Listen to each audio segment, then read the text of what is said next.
መዝሙር 91 በመጽሐፍ ቅዱስ ላይ በጣም ታላቅ ከሚባሉ ምዕራፎች መካከል አንዱ ነው። ይህንን ምዕራፎች በብዙ ሰዎች ልብ ውስጥ ታገኙታላችሁ። ነገር ግን ልክ እንደ ሌሎች መጽሐፍ ቅዱስ ጥቅሶችና ምዕራፎች በጣም ካልተረዱት ውስጥ ወይንም ደግሞ ሰዎች በትክክል ትርጉሙ ያልገባቸው ምዕራፎች ውስጥ መዝሙር 91 በአንደኝነት ይጠቀሳል።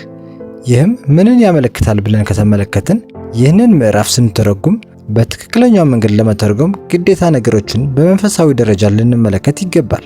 የዛኔ ወደ ትክክለኛ ትርጉሙ እንደርሳለን። ልክ እንደ ሌሎች ምዕራፎችና ጥቅሶች ሁሉ በዚህ ምዕራፍ ላይም የተቀመጡልን ምስጢራዊ ነገሮች በሲምቦሊክ ፎርም ቁጭ ብለው አሉ። ማለትም ደግሞ ሌላ ተተኪ ነገር ተሰጥቷቸዋል፣ እንደ ምሳሌ ማለት ነው። እነዚህ ምስጢራት የያዙትን ምሳሌያዊ ቃላቶች እንዳለ ወደ ኋላ ተመልሰን ትክክለኛ ትርጉማቸውን ስንመለከትና ለእነዚህ ምስጢራትም ምስጋናችንን ስናቀርብ ወይንም ደግሞ ምንም ያህል ዋጋ እንዳላቸው ልብ ስንል የዛኔ ትክክለኛ ጸሎት ይሆናል። ብዙ ጊዜ እንደምንሰማው መዝሙረ ዳዊት ትንሿ መጽሐፍ ቅዱስ ሲባል እንሰማለን። በጣም ብዙ በሚባል ደረጃ መንፈሳዊ ዕውቀቶችምና የምናገኝበት ክፍል ነው።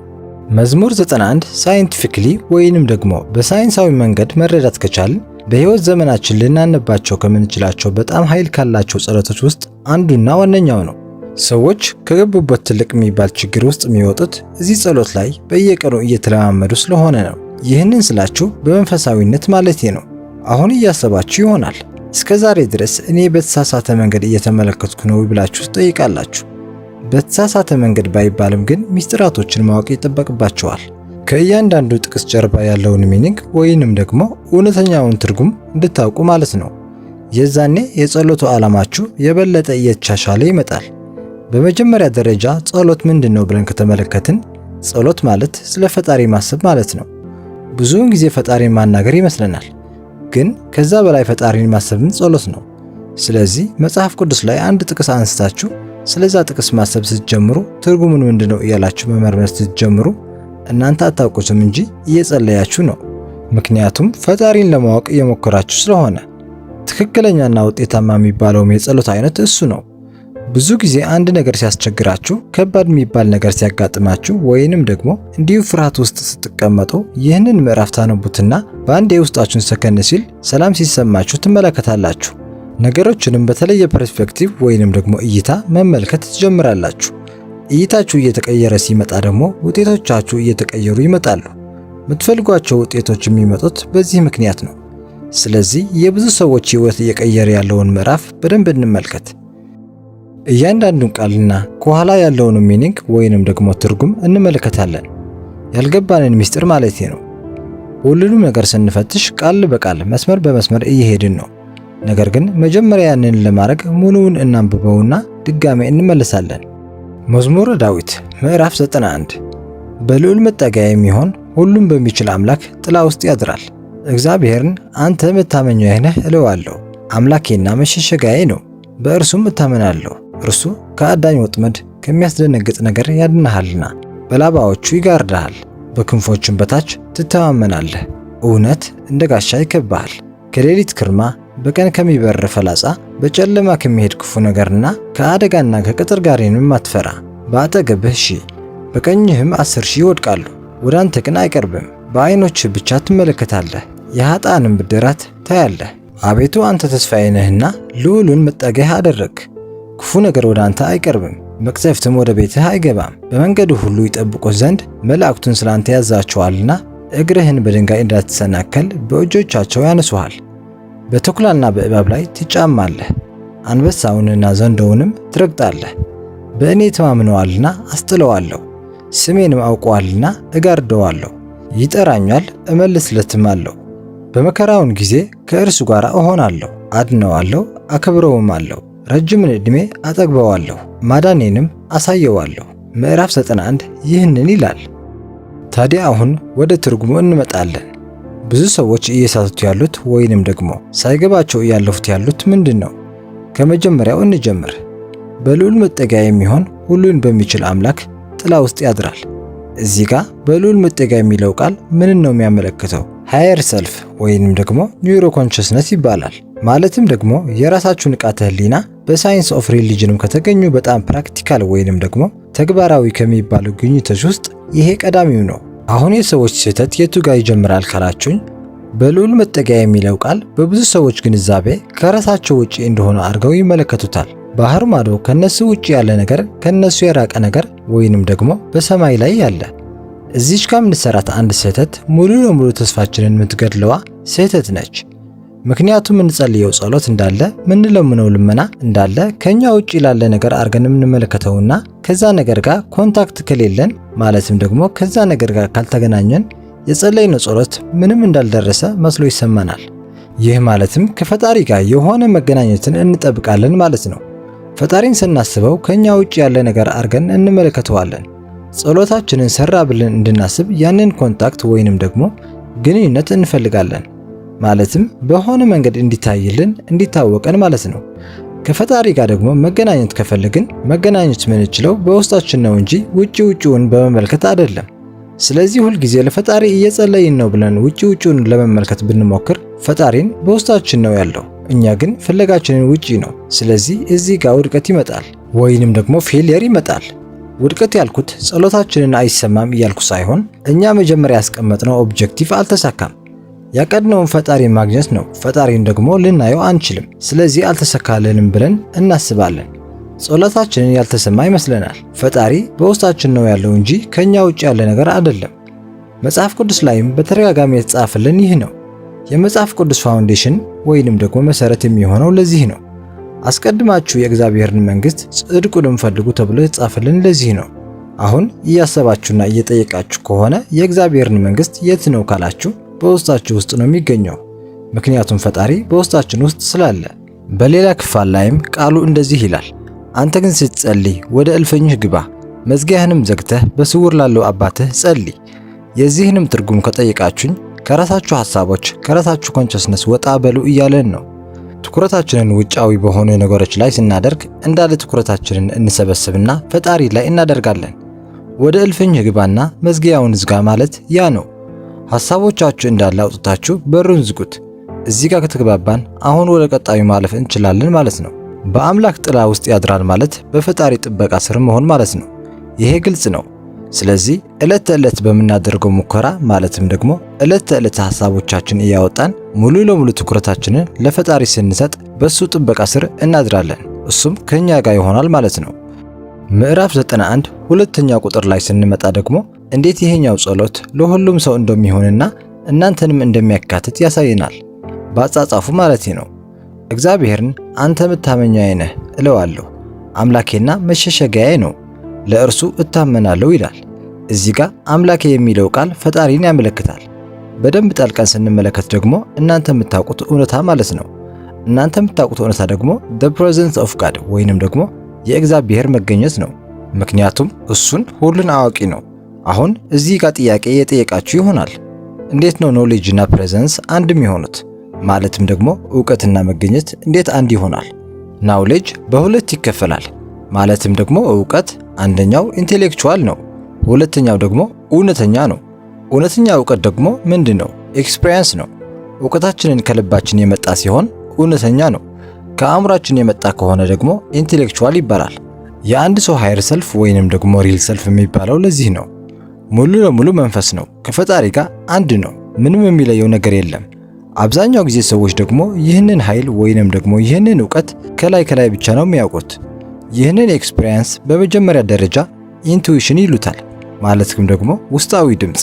ከዛም ሳይንቲፊካል በሆነ መንገድ ማለትም ጸሎትን በደንብ ተረድተው ከቃሉ ጀርባ ያለውን ትርጉም እያወቁ ሲጸልዩ ደግሞ ኢንቱዊሽን የተባለው ነገር እየተገለጠና ጥርት የውስጣቸው ድምፅ ሆኖ ይመጣል። ያ የሚሆነው ግን ፍሪኮንትሊ ሲሆን ነው። ማለትም ደግሞ በየጊዜው ሲጸልዩት ኢንቱዊሽን የተባለው ነገር ፕሬዘንስ ኦፍ ጋድ ሆኖ ቁጭ ይላል። የዛኔ የእግዚአብሔርን መገኘት ልብ ማለት ትጀምራላችሁ፣ ይታወቃችኋል። አምላካችሁ ወይንም ደግሞ አምላኬ ነው የምትሉት የዛኔ ነው ማለት ነው። ነገር ግን አሁን አስተውሉ። ይህንን ነገር እስኪሰማችሁ ወይንም የፈጣሪ መገኘት እስኪታወቃችሁ ድረስ ጸሎታችሁ አይሰማም እያልኩ አይደለም። በደንብ ይሰማል። እናንተ ልብ ብላችሁ ወደሱ መቅረባችሁ ብቻ ለሱ በቂ ነው። ወደሱ ቀርባችሁ የሱን ቃል እየደጋገማችሁ ወደሱ ለመጠቃት መሞከራችሁ እግዚአብሔርም በሕይወታችሁ በሥራ ላይ ነው ማለት ነው። እግዚአብሔር ደግሞ በሕይወታችሁ ላይ እየሰራ ከሆነ ሁልጊዜም ውጤት ይዞ ነው የሚመጣው። በእርሱ እታመናለሁ የሚለው ቃል ምንም ያህል ብትጨነቁ፣ ምንም ያህል ነገሮች ከባድ ቢሆንባችሁም ምንም ያህል ውስጣችሁን ጥርጣሬ ቢሞላም ቆማችሁ ወደሱ ለመመልከት መሞከራችሁ፣ ወደሱ ለመጸለይ መሞከራችሁ የሚያስፈልጋችሁን እምነት መያዛችሁን ያሳያል። እናንተ በሕይወታችሁ ማዕበል ውስጥ ሆናችሁ እናንተ የምትፈልጉትን ውጤቶች ለማግኘት ወደሱ ደጃፍ ስታቀኑ ያቺ የምታስፈልጋችሁን የሰናፍጭ ቅንጣት እምነት ይዛችኋል ማለት ነው። ባጭሩ ፈጣሪን ለማመን ዝግጁ ናችሁ፣ ቆርጣችሁ ተነሳችኋል ማለት ነው። ያቺ በቂ ነች። የተሰጣችሁ ነፃ ፈቃድ ወደሱ ለመጠጋት ተጠቀማችሁበት። ነፃ ፈቃዳችሁ መለኮታዊ ኃይላችሁ ነው። በመንፈሳዊ ዓለም ውስጥ የራሱ የሆነ ቦታ አለው ማለት ነው። ነፃ ፈቃድን ስንጠቀም ልንጸልይ ነው ወይስ ላንጸልይ? ይህንን እንወስንበታለን። ልንፈራ ነው ወይስ ልናምን? ይህንንም መወሰን ይጠበቅብናል። በምን? በነፃ ፈቃዳችን። ወደ ፈተናም ስንሄድ ማለትም ፈተና ሲጠጋንም ለፈተናው እጃችንን እንሰጣለን ወይስ በዛ ፈተና ላይ ጸሎት እናደርጋለን? ያም በነፃ ፈቃዳችን ስር ነው። ብዙ ጊዜ ሰዎች በፈተና ፊት የሚወድቁት ደግሞ ለምንድን ነው? ለፈተና እጃቸው ሰጥተው እኮ አይደለም፣ ነገር ግን ያንን ፈተና ራሳቸው ልፋለሙ ብለው ሲወስኑ ነው። ራሳቸው ከተፋለሙት ደግሞ በጣም ደካማ ስለሆኑ ይወድቃሉ።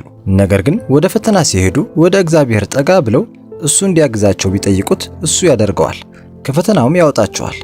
እዚህ ዓለም ላይ የሚከሰቱብን ነገሮች እንዳለ እኛን ያሸንፉናል ማለት አይደለም። ከነዛ ሁሉ በላይ ነን። ነገር ግን ከነዛ ሁሉ በላይ የሚያደርገን ነፃ ፈቃዳችን ነው። ወደ ፈጣሪ እንድንቀርብ ወደ ፍቅሩም እንድንጠጋ ከፈለግን ያንን ማድረግ አለብን። እሱም ነፃ እያወጣን ይመጣል። አሁን በዚህ ምዕራፍ ቁጥር 1 ቁጥር 2 ላይ በራሳችሁ በኩል ማድረግ ያለባችሁ ነገር ተነግራችኋል። ግልጽ በሆነ መንገድ ሲምቦሊክ በሆኑ ቃላቶች ተጽፏል። ከታችም ደግሞ ሚኒንጉን ወይንም ደግሞ ትርጉሙን እናንተ አግኝታችሁታል። ስለዚህ ማድረግ ያለባችሁ ነገር ጠንቅቃችሁ ታውቃላችሁ ማለት ነው። የራሳችሁ ፈንታ በደንብ አድርጋችሁ ተወጣችኋል። 1 እና 2 ጨርሳችሁ ወደ 3 ስንመጣ 1 እና 2 ላይ የተጻፉትን ነገሮች ስላደረጋችሁም ፈጣሪም ለእናንተ ቃል የገባላችሁ ነገር እንደሚያደርግላችሁ ይነግራችኋል። ማረጋገጫ ማለት ነው። እርሱ ከአዳኝ ወጥመድ ከሚያስደነግጥም ነገር ያድንሃልና በላባዎቹ ያድንሃል፣ በክንፎቹም በታች ትተማመናለህ። እውነት እንደ ጋሻ ይከብሃል። አሁን እዚህ ጋር ከአዳኝ ወጥመድ ከሚያስደነግጥም ነገር የሚለው ቃል ምንን እያመለከተ ነው ካልን እዚህች ዓለም ላይ ሊያጋጥሙን የሚችሉ ማንኛውም አይነት ከባድ ነገሮች ማለት ነው። ማቴሪያልም ወይንም ደግሞ ቁሳዊ ነገር ሊሆን ይችላል። ሰብአዊ የሆነም ነገር ይሆናል። ወይንም ደግሞ ስፒሪቹዋሊ ወይም መንፈሳዊ የእናንተ ደህንነት አደጋ ላይ የሚጥለው ማንኛውም ነገር ያስወግድላችኋል። አንዴ እሱን ለማመን ተዘጋጅታችሁ ቆርጣችሁ ተነሳችኋል። ስለዚህ ፈጣሪን ካመናችሁ ፈጣሪ ደግሞ እናንተን ለመጠበቅ እናንተን ከክፉ ነገር ለማዳን ሁልጊዜም ይኖራል ማለት ነው። ትታችሁ አይሄድም። ከዛም ደግሞ ቁጥር 4 ላይ እውነት እንደ ጋሻ ይከብሃል የሚል ነገር አለ። ስለ ፈጣሪ እውነታ ማወቅና ስለ ሰው ልጅ እውነታ ማወቅን ይመለከታል። አንድ ሰው በመለኮታዊ እውነታ አንድን ነገር ሊያደርግ አይችልም። ያንን ነገር ማድረግ የሚችለው እውነታን በመጀመሪያ ደረጃ በማወቁ ብቻ ነው። የዮሐንስ ወንጌል ላይ እውነትንም ታውቃላችሁ፣ እውነትም አርነት ያወጣችኋል ብሏቸዋል። ስለዚህ እስካሁን እያወራን ያለነው ነገር ግልጽ ነን ማለት ነው። አሁን እንለፍ። ቁጥር 5 እና ቁጥር 6 ላይ ደርሰናል። ከሌሊት ግርማ፣ በቀን ከሚበር ፍላጻ፣ በጨለማ ከሚሄድ ክፉ ነገር፣ ከአደጋና ከቀትር ጋኔንም አትፈራም። 5ኛውና 6ኛው በተጨማሪም ደግሞ ወደ ታች ወረድ ስንል 13ኛው ቁጥር ላይ የተጻፉትን ነገሮች እንዳለ የአንድን ሰው ልጅ ሳይኮሎጂካል ኔቸር ወይንም ደግሞ ስነ ልቦናዊ ተፈጥሯችንም የሚያሳይ ክፍል ነው። ምንን በተመለከተ እያላችሁ ከጠየቃችሁ ኮንሺየስ እና ሳብኮንሺየስ ማይንድ ከነዚህ ቃላቶች ጀርባ ያሉት እውነታዎች ናቸው። ማለትም ደግሞ ትክክለኛው ሚኒንግ በተግባራዊ ዓለም ውስጥ ሁሉም ችግር ማለት ይቻላል ከሁለቱ ሊያልፍ አይችልም። ወይ ኮንሺየስ ውስጥ ነው አሊያም ደግሞ ሳብኮንሺየስ ማይንድ ውስጥ አለ። ችግሮችንም ስንጋፈጥ ከኮንሺየስ ጀምረን ወደ ሳብኮንሺየስ ነው የምንሄደው ማለት ነው። ቁጥር 5 ላይ ከሌሊት ግርማ፣ በቀን ከሚበር ፍላጻ የሚለው ክፍል አንድ ነገር ብቻ እያመለከተን ያለው ኮንሺየስሊ ማንኛውንም ችግር ብላችሁ የጠራችሁት ነገር ያመለክታል። ይህ ማለትም እናንተ ልብ ያላላችሁት ያላስተዋላችሁት ነገር ማለት ነው። ምሳሌ ስጠን ካላችሁ አካላዊ ህመም፣ የሥራ ችግር፣ የቢዝነስ ችግር፣ ከሌሎች ሰዎች ጋር አለመግባባት፣ ከሌሎች ሰዎች ጋር ችግር ውስጥ መግባት ወይንም ደግሞ የመሳሰሉት። ቁጥር 5 ላይ እየተባለ ያለው ነገር በቀላሉ ያጋጠማችሁ ችግር እናንተ ታውቁታላችሁ ነው። ችግራችሁ ምንድነው ብዬ ብጠይቃችሁ ለዛ ችግር መልስ ትሰጡኛላችሁ። ይሄ ነው ችግሬ ብላችሁ። ያ ደግሞ ኮንሺየስ ፕሮብለም ይባላል። ያንንም ችግር ደግሞ እንደምንም ብላችሁ ማምለጥ ወይንም ደግሞ መጋፈጥና ከችግሩ በላይ ሆናችሁን መገኘትን ትፈልጋላችሁ። በመጽሐፍ ቅዱስ ላይ በቀን ከሚበር ፍላጻ የተባለው የምታውቁት ችግር ስለሆነ ነው። አይታችሁታል። ከሌሊት ግርማ ወይንም ደግሞ በጨለማ ከሚሄድ ክፉ ነገር ተብሎ የተጻፈው ደግሞ እናንተ የማታውቁት ችግር ስለሆነ ነው። እናንተ ያላያችሁት፣ እናንተ ያልተገነዘባችሁት ችግር ሳብኮንሺየስ ማይንዳችሁ ውስጥ ቁጭ ብሎላችኋል። ቃሉን የምታዩበት አንደኛው መንገድ ይህ ነው። ሁለተኛው ደግሞ ያልጠበቃችሁት ነገር በውጫዊ ዓለም ላይ ሲፈጠር ሳይኮሎጂካሊ ብዙ ነገሮችን ተምረናል፣ ለመገንዘብም ችለናል። ያልጠበቅናቸው ችግሮችም የሚመነጩት ከሳብኮንሺየስ ማይንድ ነው የሚል ነገርን አይተናል። እኛ ደግሞ የምንኖረው በኮንሺየስ ማይንዳችን ስራ ስር ስለሆነ ሳብኮንሺየስ ማይንዳችን ውስጥ እየተፈጠረ ያለውን ነገር አናውቅም። ምክንያቱም ሳብኮንሺየስ ማይንድ ስንተኛ ነው አዌክ የሚሆነው ወይንም ደግሞ ወደ ስራ የሚገባው። አሉብን ብለን ያላሰብናቸው ችግሮች ሳብኮንሺየስ ማይንድ ውስጥ ራሳቸውን እያደራጁ ነው። ያልጠበቅናቸው ችግሮች የተባሉት በመጽሐፍ ቅዱስ ላይም ከሌሊት ግርማና በጨለማ ከሚሄድ ክፉ ነገር ተብሎ የተጻፈው ይህንን ለመመልከት ነው። እናንተ ያላያችኋቸው እናንተ ውስጥም ያልሆኑ ችግሮች ሊመጡ ይችላሉ። በውጪው ዓለም ውስጥ በምትኖሩበት ዓለም ውስጥ የሚፈጠሩ ነገሮች ማለት ነው። ምናልባት እየመጣ ያለ አደጋ ይኖራል፣ ወይንም ደግሞ እናንተ ማታውቋቸው ሰዎች ከኋላ ያቀዱላችሁ ክፉ ነገሮች ይኖራሉ። እሱንም ከግምት ውስጥ አስገቡ፣ ምክንያቱም እሱንም ይመለከታል። ብዙ ጊዜ እንደምንገነዘበው የቢዝነስ ፓርትነር ወይንም ደግሞ የሥራ አጋራችሁ ለእናንተ ውድቀት እየተጋ ሊሆን ይችላል። ያንን ማየታችሁ ስላልገመታችሁ ያወቃችሁትም ችግር ስላልሆነ ያልታወቀ ወይንም ደግሞ ያልተገነዘበ ችግር ይባላል ማለት ነው። ሂድን ትሩዝ ወይንም ደግሞ የተደበቁ እውነታዎችን ጥልቅና በጣም ግልጽ በሆነ መንገድ እያስረዳን የሚቀጥልልን በ20ኛው ክፍለ ዘመን ይኖር የነበረ ኢሜት ፎክስ የተባለ አይሪሻዊው ስፒሪቹዋል ሊደር ነው። ሁለተኛው ክፍል በሌላ ክፍል ይዘን እንቀርባለን። ስለተከታተላችሁኝ አመሰግናለሁ። ቻው።